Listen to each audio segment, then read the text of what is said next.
Welcome to code with Vijesh. इस video में हम पिवट टेबल के बारे में पढ़ेंगे। तो पिवट टेबल बेसिकली ये होती है कि अगर आपके पास कोई डेटा हो और उसमें आप समरी बनाना चाह रहे हैं या अपनी डेटा को रिपोर्ट की फॉर्म में प्रेजेंट करना चाह रहे हैं तो उसके लिए आप पिवट टेबल यूज़ करेंगे। तो पिवट टेबल का जो ऑप्शन है बेसिकली वो अवेलेबल होता है इंसर्ट टैब में। ठीक है, आप में क्या करेंगे, सिंपल इंसर्ट टैब में जाके यहाँ पे आपके पास पिवट टेबल ऑप्शन मिल जाएगा। तो इस जो हमारे एग्जाम्पल हैं, टोटल 5 एग्जाम्पल इस वीडियो में हम करेंगे। तो 2 जो एग्जाम्पल होंगी वो सेल्स डेटा पे होंगी और 3 जो हमारे एग्जाम्पल होंगे वो ऑर्डर्स की डेटा पे होंगे।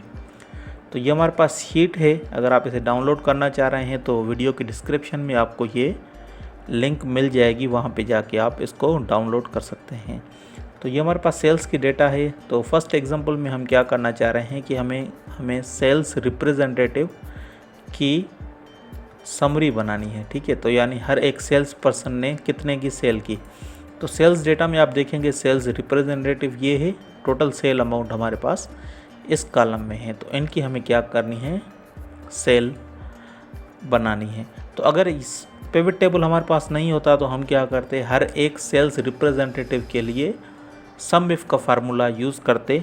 ठीक है, तो वो हमारा क्या होता है, उसमें हमारे पास टाइम लग जाता। लेकिन पिवट टेबल की मदद से विदाउट यूजिंग एनी फार्मूला, ठीक है, आप रिपोर्ट या समरी इजीली बना सकते हैं। आए तो इनको सीखते हैं किस तरह से बनाते हैं। तो सबसे पहले आप डेटा को यहाँ पे क्लिक करेंगे, इंसर्ट में जाएंगे, पिवट टेबल में जैसे क्लिक करेंगे तो ऑटोमेटिकली आपकी डेटा यहाँ पे सिलेक्ट हो जाएगी। ठीक है, अगर सिलेक्ट ना हो तो बेसिकली आप यहाँ से सिलेक्ट कर सकते हैं।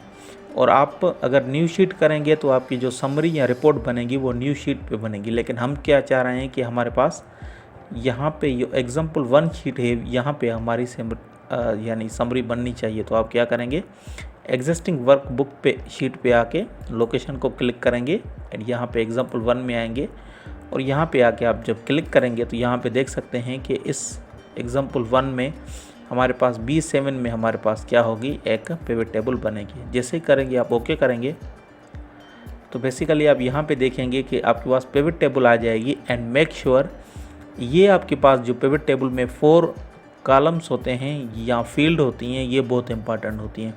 एक होती है फिल्टर की, दूसरी होती है कॉलम की, रो की एंड वैल्यूज़ की। तो वैल्यूज़ में आप वो रखेंगे फील्ड जो आपके पास कैलकुलेशन हो। जैसे आप अभी हमने क्या करना है, सेल्स कैलकुलेट करनी है तो वो नंबर्स होंगे, वो सम होंगे। ठीक है, उसमें कुछ फार्मूलाज लगेंगे। तो बेसिकली वो आप मोस्टली वैल्यूज़ में देंगे। कॉलम यानी कॉलम में आपके पास समरी बन जाएगी, या रो में करना चाह रहे हैं तो वो आपके पास रो में बनेंगे।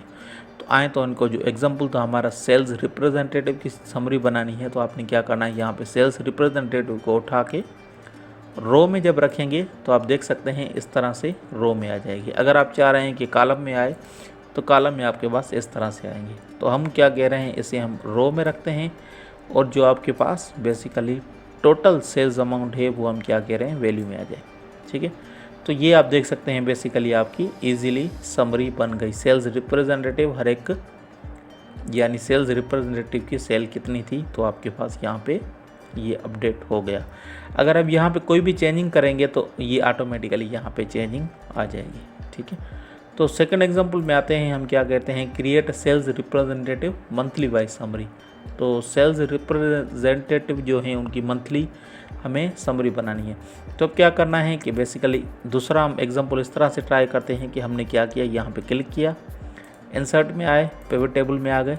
ठीक है, तो अब हम यहाँ पे ये ऑटोमेटिकली डिटेक्ट कर रहा है कि यहाँ पे हम क्या, लोकेशन हमारी ये होगी। अब डेटा क्या है, डेटा यहाँ पे आके आप इसको क्लिक करेंगे एंड कंट्रोल A करेंगे तो सारी डेटा आपकी सिलेक्ट हो गई। जिसको जैसे ही आप इसको ओके करेंगे तो यहाँ पे आप देख सकते हैं कि हमारे पास सेल्स रिप्रेजेंटेटिव मंथली यहाँ पे यानी ये एक पिवट टेबल बन गई। अब हमें क्या करना है कि सेल्स रिप्रेजेंटेटिव हमारे रो में आए, यहाँ पे मंथ का ऑप्शन है, मंथ हमारे पास कॉलम में आ जाए।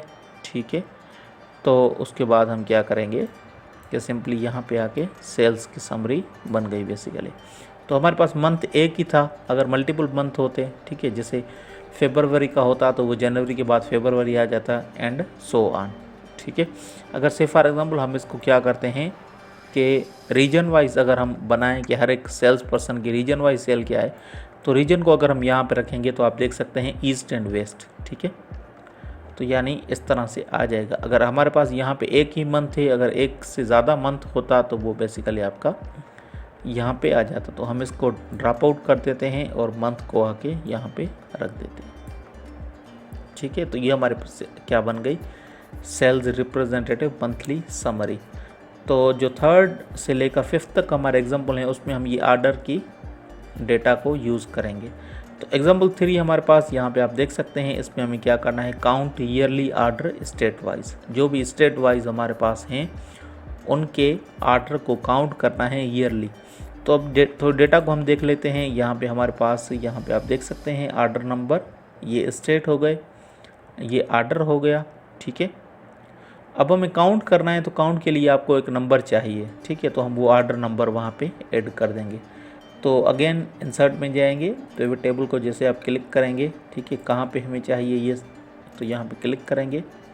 एग्जाम्पल 3 में आएंगे, इसको क्लिक करके पिवट टेबल बन गई, ठीक है। तो अब हमें क्या करना है कि हमें क्या चाहिए, basically yearly order state wise. तो हम कह रहे हैं स्टेट हमारे पास रो में आ जाए, ये सारे स्टेट आ गए। ईयरली समरी बनेगी तो आर्डर ईयर यहाँ पे आप रख देंगे, ईयर आ गए। अब हमें क्या करना है, आर्डर काउंट करना है, हर एक ईयर में कितने आर्डर आए। तो यहाँ पे आगे आर्डर नंबर को भी आप यहाँ पे सिंपली रखेंगे। तो ये क्या करेगा, बेसिकली अब आप यहाँ पे देख सकते हैं ये काउंट हुआ है, ये सम नहीं हुआ, ठीक है। तो ये क्योंकि बेसिकली नंबर नहीं है, ठीक है, आर्डर नंबर, तो इसके लिए इसमें फार्मूला क्या आ गया, ऑटोमेटिकली काउंट का आ गया, ठीक है। अगर सम आ जाता है आपके पास तो यहाँ पे आके आप चेंज भी कर सकते हैं। उसके लिए आप क्या करेंगे, वैल्यू फील्ड सेटिंग में जाके और सम करेंगे तो ये आपका सम हो जाएगा। जैसे लास्ट एग्जांपल में था वो नंबर था तो ऑटोमेटिकली सम आ रहा था उसमें। तो 4th एग्जांपल है हमारा, इसमें क्या करेंगे, count yearly sales of account manager wise, ठीक है। तो ईयरली सेल काउंट करेंगे account manager wise. Again order की टेबल है हमारे पास, यहाँ पे आप इंसर्ट में जाएं, पिवट टेबल को क्लिक करेंगे, एग्जिस्टिंग शीट इस लोकेशन को क्लिक करें, से फॉर एग्जाम्पल लोकेशन 4 क्लिक कर दें, क्लिक ओके। तो अब हमें क्या करना है, सेल्स अकाउंट मैनेजर आ गए हमारे पास। तो अकाउंट मैनेजर को हम यहाँ पे रो में रख देते हैं, ठीक है। और उसके बाद हम यहाँ पे क्या करेंगे कि हमें क्या चाहिए, ईयरली। तो ईयर को हम कॉलम में रख देंगे एंड ये हमारे पास जो टोटल है इसको हम वैल्यूज़ में रख देंगे, ठीक है। तो अब हम क्या देख सकते हैं, अब ये आपके पास क्या आ गया, टोटल आ गया, ठीक है। Count yearly sales of account manager, ठीक है। तो ये सेल्स आ गई। अगर आप काउंट करना चाह रहे हैं आर्डर, तो आप यहाँ पे क्या करेंगे, सिंपल इसको वैल्यू सम में आके सिंपली आप इसका काउंट भी कर सकते हैं, ठीक है। तो काउंट करेंगे तो आपको आर्डर काउंट कर देगा, हर एक सेल्स मैनेजर के कितने आर्डर हैं पर ईयर, ठीक है। अगर आपने सेल्स काउंट करनी है कि टोटल कितनी कितनी सेल की, तो आप यहाँ पे आके क्या करेंगे, सिंपली सम कर देंगे। तो इस अप टू यू, जिस तरह की आप रिपोर्ट बनाना चाह रहे हैं या समरी बनाना चाह रहे हैं तो यहाँ पे आके आप बना सकते हैं। एंड 3rd हमारे पास एग्जांपल ये है कि हमें इसे ग्राफ में भी शो करना है। तो count product category wise order and show it's graph, ठीक है। तो अगेन हम क्या करेंगे, इंसर्ट में जाएंगे, पिवट टेबल में आएंगे, ठीक है। एंड रेंज हमें क्या करना है, आर्डर की जो भी टेबल है इसको सबको सिलेक्ट करके इनको हम ओके कर देंगे। एंड अगेन हमने क्या करना है, प्रोडक्ट कैटेगरी। तो प्रोडक्ट कैटेगरी हमारे पास यहाँ पे क्या है कि ये प्रोडक्ट कैटेगरी आ गई, इनको हमने रो में रख दिया। एंड हमें क्या करना है, count product category wise order, ठीक है। तो आर्डर को हमें काउंट करना है तो आर्डर नंबर आप यहाँ पे इंसर्ट कर देंगे, ये काउंट कर देगा। और इसको हमने क्या करना है, ग्राफ में रिप्रेजेंट करना है। तो ग्राफ पिवट जो हमारे पास टेबल होती है उसके लिए चार्ट जो बनाते हैं उसे हम क्या कहते हैं, पिवट चार्ट। तो पिवट चार्ट का ऑप्शन यहाँ पे आपको मिल जाएगा। अगर आपको यहाँ पे शो नहीं हो रहा, तो अगर आपने क्लिक यहाँ पे कर देंगे तो ये आपके पास 2 टैब एनालाइज एंड डिज़ाइन वाले चले जाएंगे। तो मेक श्योर आपने क्या करना है, यहाँ पे क्लिक करेंगे एंड एनालाइज में आके आपने पिवट टेबल को क्लिक करना है। और आपने जो भी ग्राफ चाहिए, से फॉर एग्जाम्पल कॉलम ग्राफ चाहिए, पाई चार्ट चाहिए, तो आपको यहाँ पे आके ओके कर देंगे। तो ये आपका बेसिकली क्या हो गया, एक ग्राफ बन गया। ठीक है, तो अगर ग्राफ में आप कोई डिज़ाइनिंग चेंज करना चाह रहे हैं तो यहाँ पे आके आप कोई भी डिज़ाइन चेंज कर सकते हैं। ठीक है, अगर आप चाह रहे हैं कि ये जो आपके पास आ रहे हैं count, order number and product category ये ना हो, तो आप क्या करेंगे, एनालाइज में आके इनको फील्ड को जैसे क्लिक करेंगे तो ये आपके पास ख़त्म हो जाएंगे। अगर अगेन क्लिक करेंगे तो ये आपके पास आ जाएंगे। तो होपफुली आपको ये जो पिवट टेबल वाला हमारा लेक्चर था आपको क्लियर हो गया होगा। ठीक है, तो again thanks for watching, see you in the next lecture.